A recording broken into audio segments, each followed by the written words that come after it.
the early days of Nest were actually really unglamorous, I'd put it that way.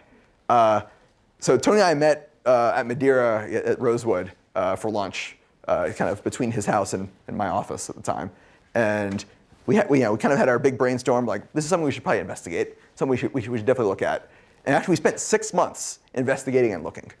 So very unglamorous. Like, we did like lots of late night Skype calls. We would hole ourselves in kind of walled conference rooms in friends' companies and just brainstorm and do whiteboarding and do internet research and cold call experts, which is a really funny thing. Like hearing like Tony Fadell, guy who invented the iPod, now CEO of Nest, like cold calling experts at the EPA. Is like, hey, I have some questions about thermostat industry.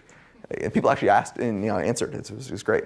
But it was really unglamorous. We did a lot of market research. We really wanted to kind of get it right before we said go, and before we started calling friends to hire them, and before we called VCs to raise money. It was about 6 months later we realized business is there. This is definitely a business opportunity. We could make a better product. It was clear, like with our talents, with our skills, with our network, the products would be better, for sure. That we could make a difference, and that we could make a big enough difference. That was kind of our key metrics, and we could do it in a reasonable enough time. This is not something that would take 3 or 4 years to get the first product done.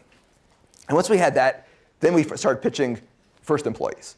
And we hired about 10, 12 folks in that early days to kind of build sketch prototypes, prototype UI, first industrial design, build the first prototype, early software, first app. And at that point, we realized like we had enough meat on the bones, we probably could talk to some investors. But we had by the time we talked to our first investor, we had full business plan. We had our go-to-market, which completely changed, by the way. Like plans do change. The key is just to have a plan, a guiding force to push the team. That said, plans change. They guarantee you they will. Like no one gets their plan right in the first try.